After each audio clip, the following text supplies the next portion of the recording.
Olá, começou o Hashtag Educa, o nosso bate-papo, a nossa conversa sobre educação aqui na Multirio e pelo Facebook também da Multirio. Você que acompanha a gente já está acostumado com aquele momento ali de bastidor, onde a gente faz uma chamada e apresenta. O tema de hoje, o programa de hoje é um convite a gente pensar seriamente sobre uma questão que faz parte do universo escolar e que a gente precisa resolver, ou pelo menos se mobilizar cada vez mais para combater. Hoje a gente vai falar sobre as consequências do bullying. E eu quero te ouvir. A gente tem canal de participação com você que está assistindo o Hashtag Educa no Facebook, através das nossas postagens. Você coloca ali, conta a sua experiência, enfim, traz para a gente como você trabalha essa questão do bullying na escola. Se você tiver dúvidas, também é o momento de você tirar dúvidas. A gente vai alimentar essas postagens com conteúdo também para enriquecer mais essa discussão que a gente tem, enfim, as suas questões. Se você está trabalhando com bullying, sobre bullying na sua escola, a gente vai estar alimentando as postagens com conteúdo. E se você está acompanhando o Hashtag Eduque através de uma tela maior, no conforto, de repente, da sua sala ou de outro lugar, você sabe que pela televisão a gente tem um número do WhatsApp. O importante é você participar e entrar com a gente aqui no estúdio nesse debate que é super importante para a escola. Eu começo trazendo com vocês, quem vai conversar com a gente aqui sobre bullying, deixa eu apresentar, antes de trazer os números, é porque eu estou animada com o assunto, porque o assunto realmente precisa ser debatido e discutido na escola, com coordenador pedagógico, diretor, conselho de pais, mestres, enfim. Quem conversa com a gente é a Neide Barros, que é neuropsicopedagoga, é professora de matemática, é psicóloga, ou seja, Neide entende de escola e entende bem das consequências do bullying, não é isso, Neide? Antes da gente começar a conversa, eu vou trazer para vocês uns números para a gente ambientar aqui essa questão. Nos Estados Unidos, o bullying já é considerado um sério problema de saúde pública. Isso porque o que antes era tido como um comportamento tipicamente adolescente, brincadeiras de adolescente, que são assim mesmo, são os hormônios, vai passar. O que antes era pensado dessa maneira, agora preocupa porque o bullying traz consequências gigantescas, desde problemas de saúde físicos, passando por problemas de saúde mental, que podem levar a suicídio, e até questões mais graves como assassinato, como a gente cansa de ver aí, infelizmente, noticiado. Aliás, o título do Hashtag Educa de hoje é o que o bullying fez com você. Se você tem uma história de bullying, se você já presenciou bullying na escola, se você está trabalhando com essas questões na sua escola, conta pra gente. Hoje a gente vai falar sobre esse tema e eu quero começar te perguntando, Neide, qual é a diferença, então, já que a gente tocou nesse assunto, de brincadeira e bullying? Boa tarde, Flávia. Obrigada pelo convite. A diferença, primeiro, porque é uma brincadeira de mau gosto, né? Brincadeira é brincadeira, brincadeira não ofende, brincadeira não agride. Então, se você está diante de uma brincadeira de mau gosto, já tem que acender as interrogações todas. Se essa brincadeira ela é repetitiva, se ela tem uma plateia, ou seja, tem um público, um grupo participante assistindo, mesmo que não faça, ele está envolvido no bullying. E se você tem uma vítima por suas diferenças, e aí depois a gente pode falar um pouco mais sobre as motivações, esses 4 elementos caracterizam o bullying. Se você tem uma pessoa com estruturas, por exemplo, familiares, ou dos próprios traços de personalidade, porque cada um é cada um, e ela responde a essa brincadeira de mau gosto, a essa violência, de uma forma que ela interrompe o processo, isso não se caracteriza o bullying. Então, é importante, quando a gente está numa sala de aula, por exemplo, identificar. Eu vou só 2 dias, e isso é uma dificuldade muito grande para nós, professores. Né? E a gente, não sendo regente, convive pouco com aquele grupo. Mas toda brincadeira que a gente percebe como uma brincadeira de mau gosto, eu costumo dizer que a dica número 1 é se envolva com o grupo. Pare tudo que você está fazendo e dê a sua opinião sincera sobre aquilo que está acontecendo naquele momento, porque esse é o primeiro passo para a gente conseguir interromper o processo do bullying. Tem uma experiência, um relato que chegou para a gente antes do programa começar, porque, enfim, a gente já tinha feito as chamadas do programa, e eu quero dividir com vocês o relato, que é do Marcos Lopes. Ele conta para a gente o seguinte: eu era bem gordinho quando criança e sofri bastante. Além disso, eu tinha uma voz fina que incomodava os meninos. E esses dois fatores faziam com que constantemente eu fosse vítima de agressões físicas e verbais. Já machuquei a gengiva com um soco de um colega de classe só porque precisava falar igual homem. Por conta desses acontecimentos na infância, muita coisa na adolescência e juventude acabaram sofrendo consequências.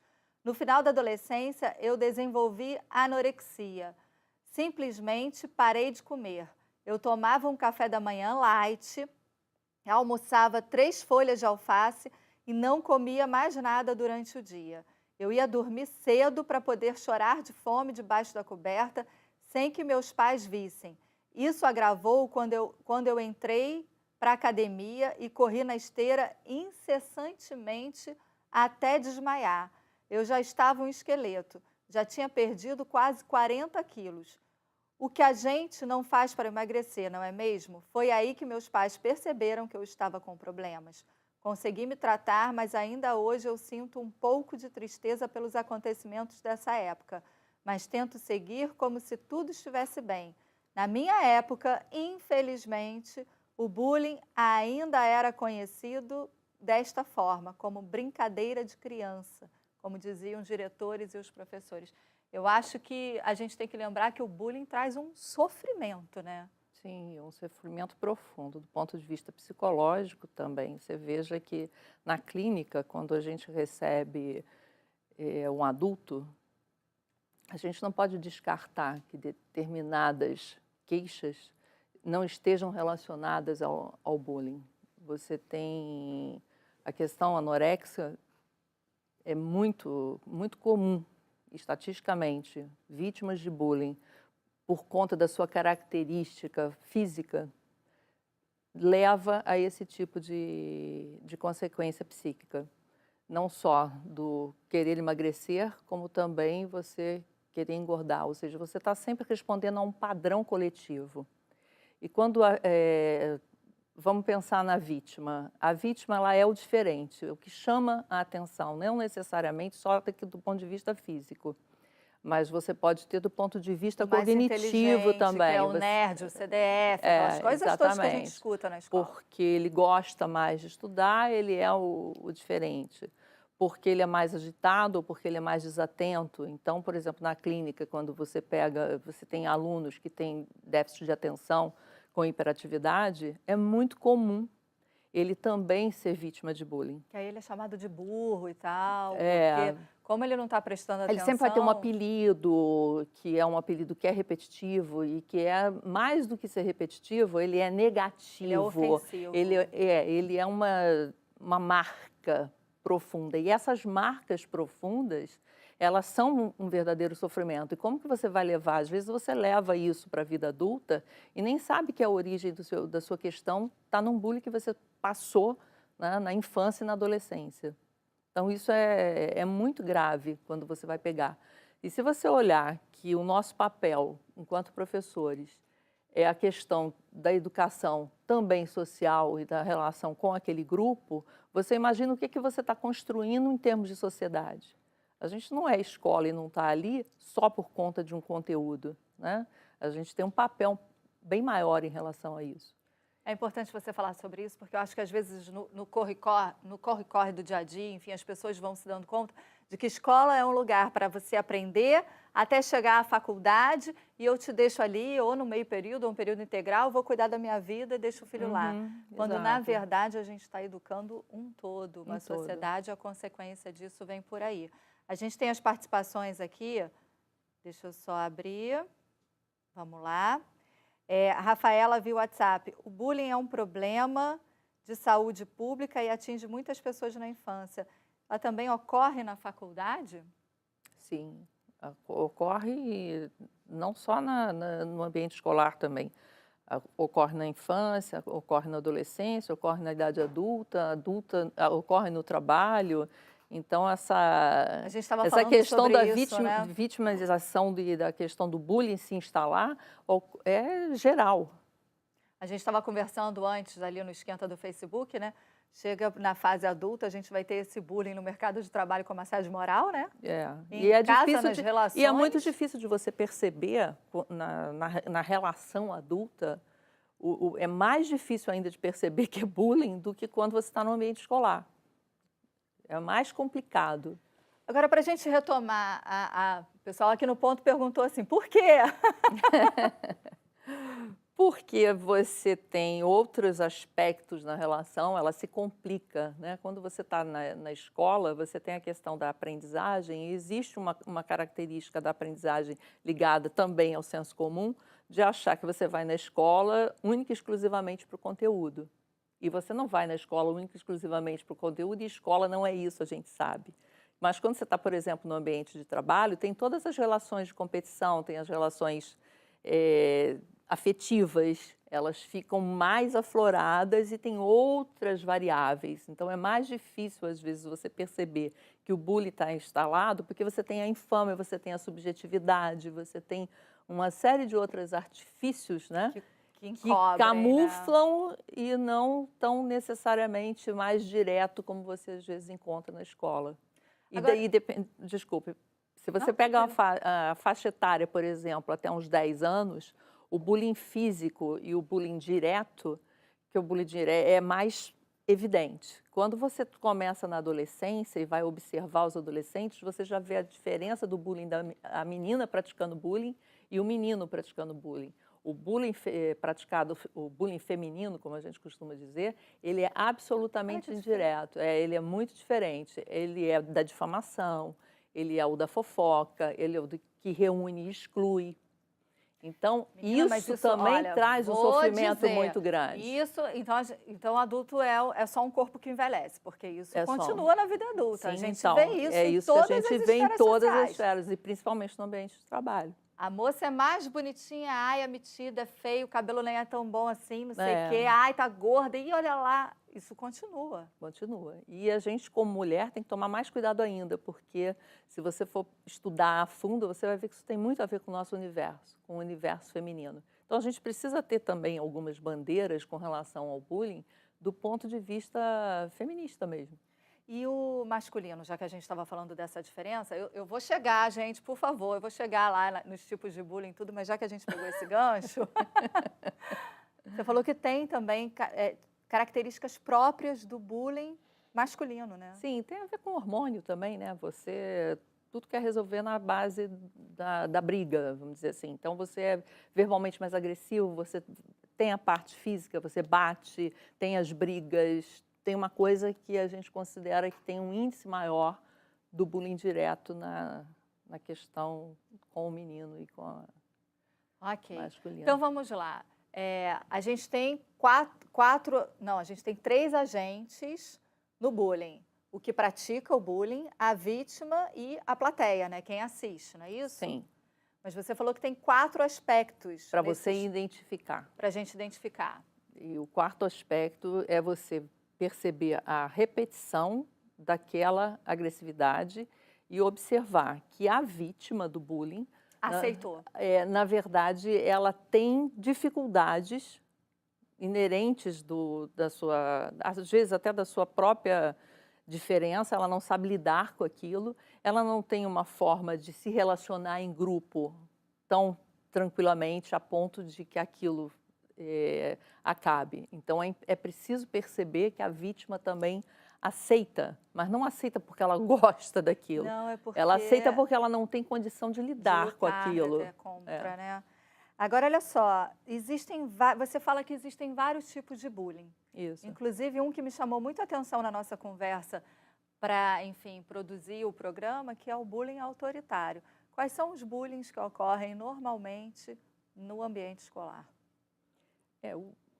Se você for avaliar que a relação na escola tem uma relação de poder e de autoridade já estabelecida, que a gente vive na família e que vai viver na escola, você precisa lidar com essa autoridade de uma maneira produtiva, saudável, cujo objetivo é o desenvolvimento cognitivo e o desenvolvimento humano do seu aluno.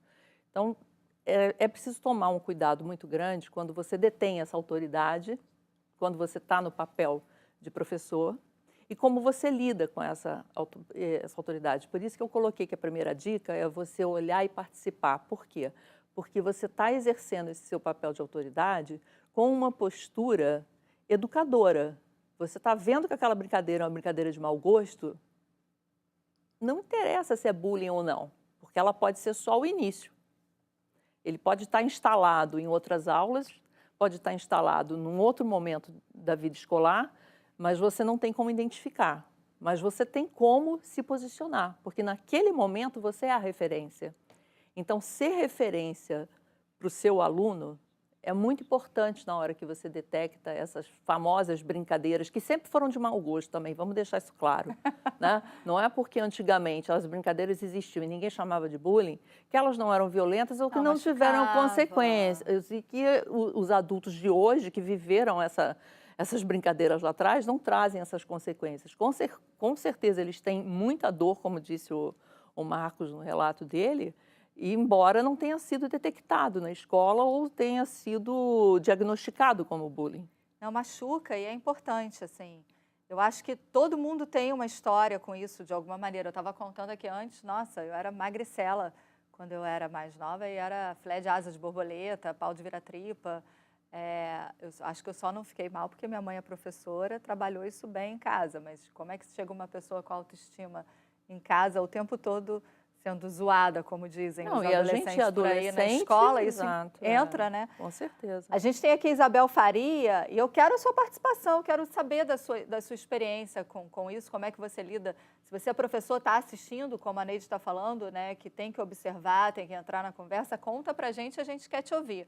A Isabel Faria está dizendo, minha turma de 4º ano está nessa vibe terrível das brincadeirinhas, que na verdade são bullying. Então, tem uma idade que isso aflora mais na escola? Tem uma idade que o grupo começa a ser mais importante, os 10, 11 anos, e aí se estende até os 14, 15. E é natural que você comece a escolher, vamos dizer, a lidar melhor com a construção do grupo. O que não é natural? E a professora percebe claramente, é que as brincadeiras pejorativas, se elas se estabelecem numa relação de grupo só pela brincadeira pejorativa e só por você não respeitar a diferença, que construção é essa que você vai ter daí para frente? Ou seja, uma intolerância muito grande com relação ao diferente, porque essa é uma das maiores motivações.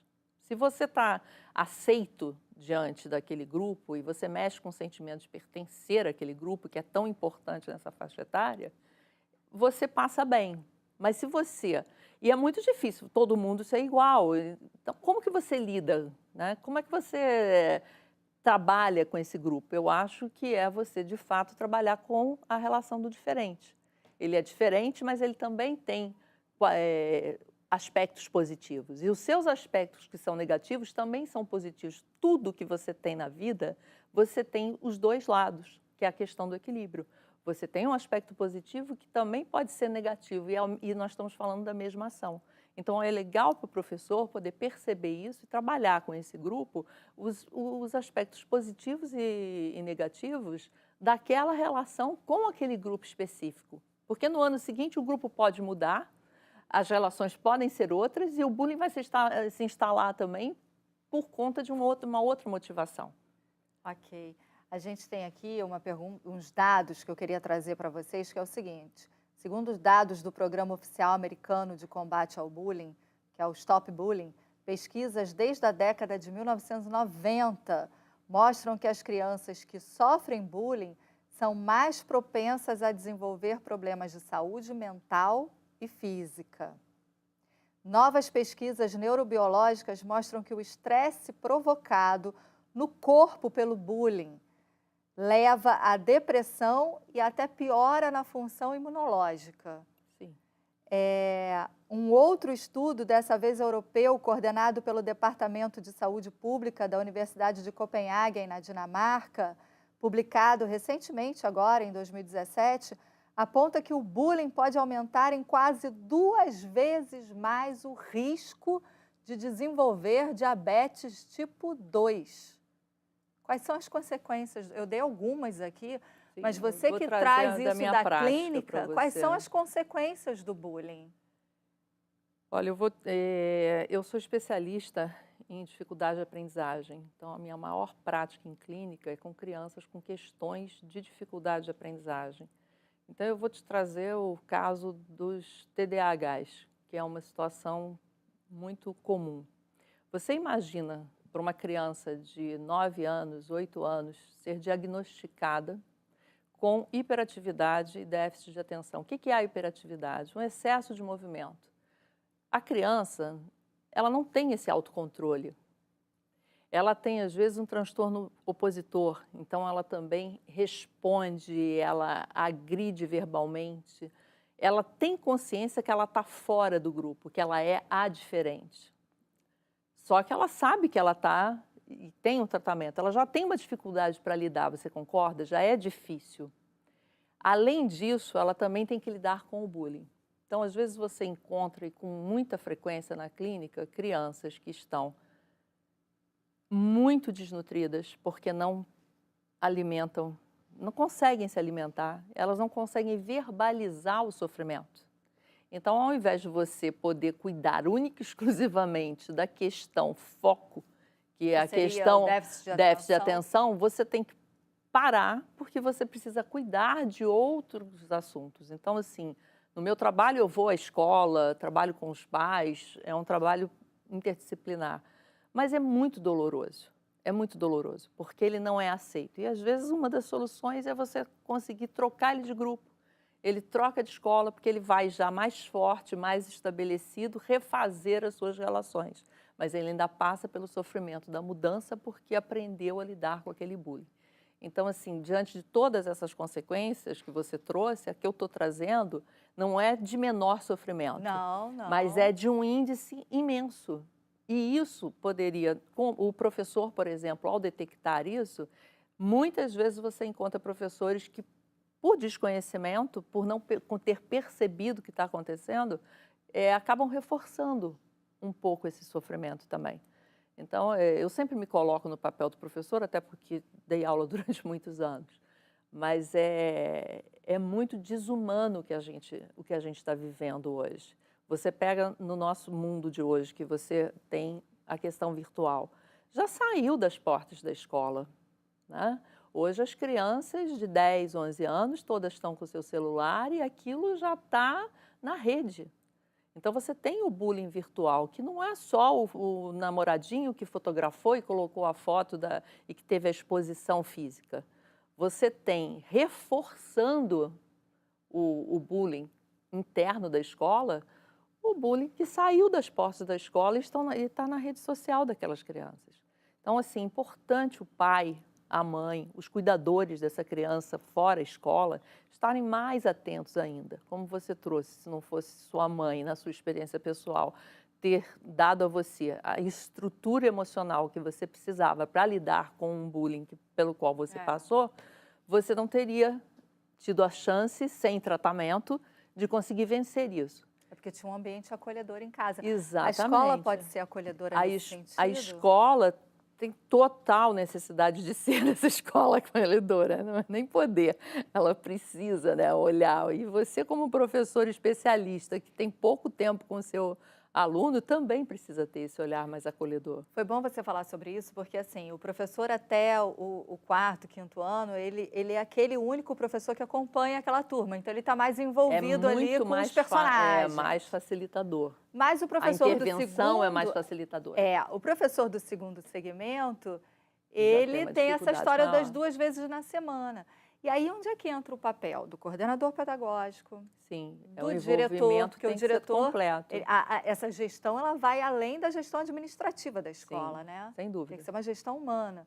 Onde é que entram esses outros personagens aí para olhar para essa criança? Da mesma forma como eles são os gestores do conteúdo e os elementos de ligação e de orientação em relação a tudo que ocorre na escola, eles também têm esse papel com relação à questão do bullying ou à questão das indisciplinas e de outras ocorrências. O que eu estou colocando como dica para o próprio professor é que ele não espere as suas reuniões com o coordenador, que ele não espere as reuniões com seus pares, mas que ele busque a conversa com os seus pares, com os seus colegas, com os seus coordenadores, para identificar se o que ele assistiu, por exemplo, foi uma brincadeira de mau gosto pontual ou se já é um bullying estabelecido. Os agentes escolares que também convivem muito com inspetores, serventes, cozinha, ou seja, a escola como um todo, ela precisa estar atenta à questão do bullying. Você falou da anorexia e da história da comida no seu consultório. Um servente atento vai ver se a criança está comendo a merenda ou não. Sem dúvida, sem dúvida. Né? Se está deixando a alimentação no prato, se está jogando fora a comida para não poder fazer ingestão. Os inspetores são, às vezes, aqueles que primeiro detectam o bullying. É possível de ver, assim, concretamente? Além de presenciar a brincadeira infame, tem questões que a gente pode observar? É possível visualizar isso? Sim, você consegue perceber o isolamento, você consegue perceber até a tristeza no olhar da vítima e você consegue perceber o agressor que tem algumas características de personalidade e eu costumo dizer que esse agressor também faz parte do contexto e eu olho sempre para ele como vítima. Ele sofreu bullying? Ele está descontando? Não necessariamente ele sofreu bullying, mas ele pode ter adquirido uma aprendizagem fora da escola de que a resposta a uma agressão é agredir, uma resposta à minha não aceitação da minha diferença é também não aceitar o outro e é agredir. Ou ele pode simplesmente ser alguém que não tem uma empatia social, né? E aí é um caso de patologia. Mas você consegue, já é mais difícil para uma pessoa sem formação conseguir perceber no dia a dia, mas se você conversar com inspetores, como eu já fiz várias vezes, você consegue perceber que o inspetor, ele identifica claramente quem é quem. Quem é o que dá a ideia, quem é o que organiza e pratica. E a plateia? E quem é que assiste calado, quem é que assiste participando, porque se você está calado ou está rindo ou está ali envolvido, você também está praticando bullying. Era isso que eu queria te perguntar.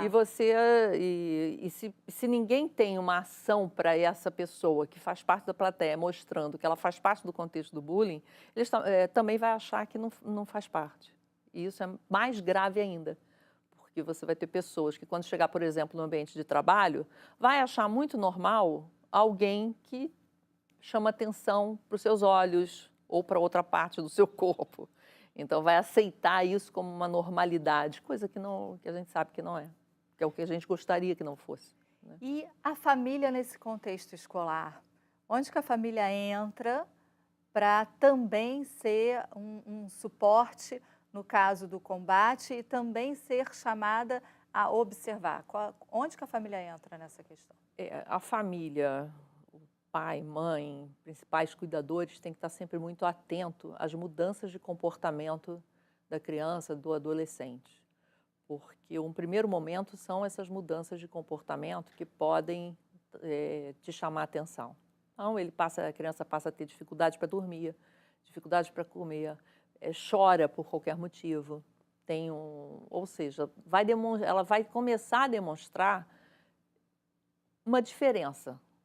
Você vai notar que tem alguma coisa, muitas vezes as mães falam assim, nossa, alguma coisa está errada, tem alguma coisa acontecendo, só não sabe onde nem o que está acontecendo.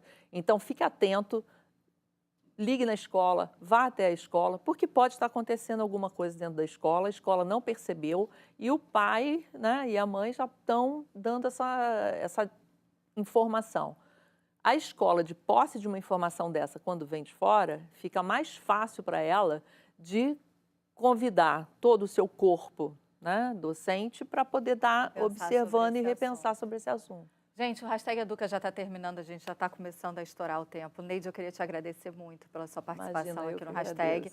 Tem postagens lá, provavelmente vai ter alguma pergunta. Se você puder passar lá e responder, enfim, Não, fica trazer tranquila, mais farei informações. Isso e vou responder, sim. Lá no Facebook para a gente, vai ser muito bom. Obrigada pela participação. Obrigada e você que está acompanhando a gente, obrigada pela companhia também. Tem mais conteúdo nas postagens no Facebook e no nosso portal da Multirio. Eu aguardo vocês no próximo hashtag. Até lá!